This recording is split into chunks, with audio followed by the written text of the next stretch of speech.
From season 4 episode 8 देख के अब शायद ऐसा लग रहा है कि ये लोग फंबल कर देंगे अपनी स्टोरी में। इसके सीजन 4 की शुरुआत से ही हमें एक चीज बहुत ही ज्यादा कॉमन देखने को मिल रही है, जो एक पैटर्न फॉलो कर रहे हैं ना ये लोग, कि एक एपिसोड के अंदर कुछ बहुत ही न्यू कंसेप्ट ये लोग ड्रॉप कर देते हैं। हमारे सामने ऐसे ऐसे क्वेश्चंस आ जाते हैं जिनका कोई जवाब नहीं होता, उस एपिसोड में तो मिलता ही नहीं है जवाब, और हमें लगता है कि अगले एपिसोड के अंदर जवाब मिलेगा और अगले एपिसोड में एक और नई कोई चीज ये लोग सामने ले आते हैं। आपको याद होगा कि एपिसोड 5 के अंदर डॉल्स वाली सारी चीज दिखाई गई थी कि रात को डॉल्स बाहर आ जाते हैं और टेबिथा के पास्ट वाले वर्जन के साथ उनका कोई लिंक है। हाँ, मुझे ये चीज पता है कि उस बंदे का नाम मुझे याद नहीं आ रहा जिसको डॉल्स ने मारा था, वो अभी भी इस एपिसोड के अंदर दिखाया गया था, लेकिन डायरेक्टली उन डॉल्स के साथ कोई भी लिंक नहीं दिख रहा है किसी भी बात में। सिमिलरली एपिसोड 4 के अंदर इस पूरे शो का इतना बड़ा concept which is book mark theory, उसको इंट्रोड्यूस किया गया था। स्टोरी वॉकिंग कैसे कर रही थी जूली, वो सारा एक्सप्लेन किया गया था, लेकिन एपिसोड 4 के बाद आगे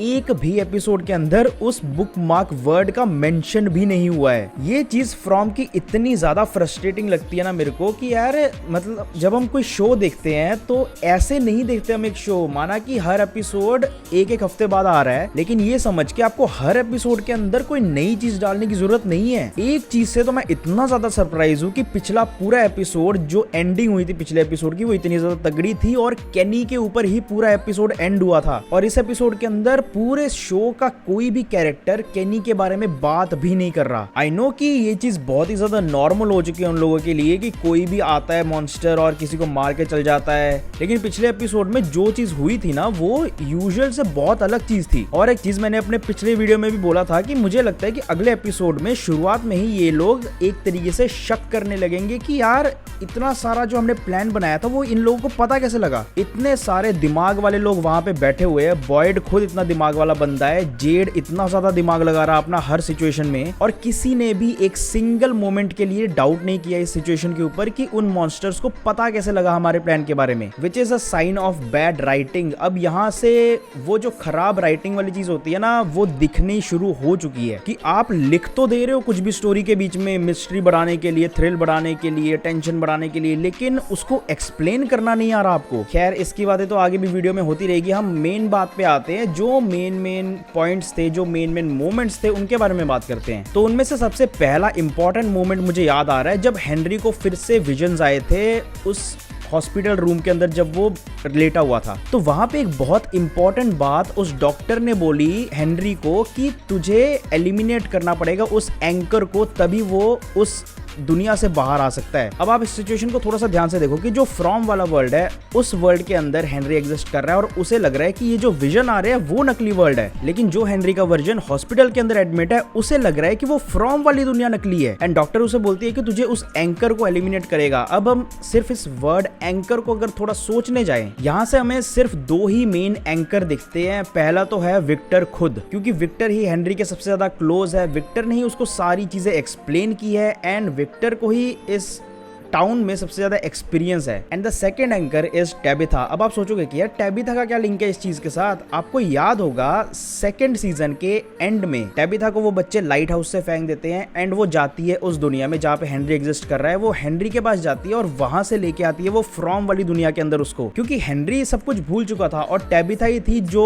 उसे उठाकर इस दुनिया के अंदर लेके आई। एंड सोफिया के अलग अलग प्लान्स में से एक प्लान हमें ये भी पता है कि वो दरारें बना रही है, वो मैनिपुलेट कर रही है सबको, एक दूसरे के खिलाफ कर रही है। तो अगर वो हेनरी को विक्टर या टेबिथा के खिलाफ करके उनको मरवा दे तो सीधा सीधा द मैन इन येलो का प्लान सक्सेसफुल होते हुए दिख जाएगा। फातिमा को जब अच्छे से चेक किया गया तो वहां पे आता है कि उसका बीपी और उसका हार्ट रेट इतना ज्यादा कम है कि ऐसे बीपी और ऐसे हार्ट रेट में एक नॉर्मल इंसान जिंदा रह ही नहीं सकता। यही से हमें ये चीज पता लग जाती है कि वो एक मॉन्स्टर पे कन्वर्ट हो रही है एंड आगे जाके शायद वो मर भी जाए या उसे मार दिया जाए एक इमोशनल एंगल डाल के, या फिर ऐसा हो सकता है बिल्कुल उल्टी चीज हो सकती है कि हमें तो ऐसा लग रहा है कि फातिमा उस स्माइली को कंट्रोल कर रही है, लेकिन इस चीज का उल्टा भी हो सकता है। क्या पता स्माइली आगे जाके फातिमा को कंट्रोल करने लगे। तो सिचुएशन की स्टेम्स तो बहुत सारी बन सकती है और आप प्रेडिक्ट नहीं कर सकते कि ये लोग कब क्या दिखाएंगे हमें। आगे हमें देखने को मिलता है ईथन और सोफिया का इस पूरे सीजन के अंदर पहला एनकाउंटर। ईथन पहली बार उस इंसान से इंटरेक्ट करता है जिसने ईथन के बाप को मारा है और उसे पता भी नहीं है है ये चीज। ईथन धीरे से आगे जाता है, वो हेलो बोलता है सोफिया को, बहुत ही एक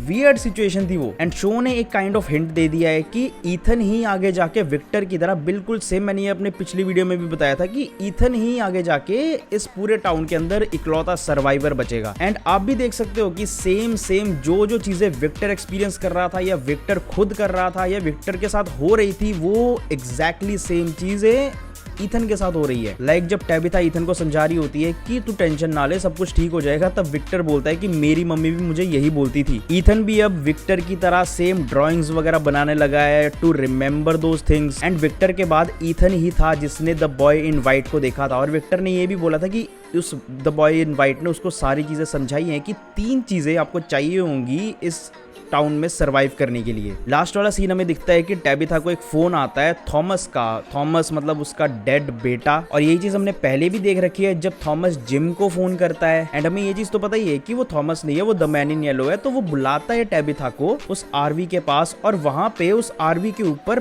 पिक्चर्स लटकी हुई हैं, पिक्चर्स चिपकी हुई हैं, वही पिक्चर्स जो सोफिया ईथन के रूम से चुराती है। और यहाँ पे मेरे को सच में लग रहा था कि टैबिथा तो गई, क्योंकि जिम का भी मेरे को लग रहा था कि वो जिम को नहीं मारेगा, लेकिन उसने मारा था। एंड टैबिथा को उसने क्यों बचाया है वो अभी तो ज्यादा कुछ हिंट नहीं है उसका। बस जो मैंने पहले पे अपनी वीडियोस में बोल रखा है कि वो मार सकता है किसी को भी किसी भी टाइम में, वो पूरे टाउन को खत्म कर सकता है, लेकिन वो किसी रीजन की वजह से नहीं कर रहा। अब वो रीजन क्या है कि वो क्यों नहीं मार रहा, उसका एक्चुअल गोल क्या है, उसी पे बेस्ड है ना ये पूरी सीरीज। और एक चीज वो बोलता है कि तू मेरी एक बहुत ही अच्छी दोस्त जैसी है, जिसका मतलब है कि जितनी बार भी रेइनकार्नेशन हुआ है टैबिथा के वर्जन्स का, हर बार the man in yellow present था, और हर बार उन वर्जन्स को द मैन इन येलो ने बहुत बुरी तरह मारा है, जो हमें वो बच्चा बताता है, वायलिन वाला बच्चा। और यहाँ से शो सिर्फ एक ही ओर जाते हुए दिख रहा है कि कुछ भी नहीं होने वाला। अगर ये लोग सॉल्व करने की कुछ कोशिश कर भी रहे हैं तो सॉल्व कुछ नहीं होने वाला भाई इनसे। और वो एक सेंस बनेगा, क्योंकि अगर इनको सॉल्यूशन ढूंढना है इस पूरी सिचुएशन का, इस पूरी स्टोरी का, तो सॉल्यूशन के लिए इनको कितनी सारी चीजें एक्सप्लेन करनी पड़ेंगी अभी भी। और इन्होंने अगर शो के एंड तक एक एक चीज एक्सप्लेन करके रख दी तो भाई मैं सल्यूट करूंगा इन लोगों को। बाकी अगर आपको इस वीडियो के अंदर मेरी एक्सप्लेनेशन बढ़िया लगी है तो प्लीज चैनल को सब्सक्राइब करके बेल आइकन दबाना मत भूलना, और मैं आपको मिलता हूँ नेक्स्ट वीडियो में।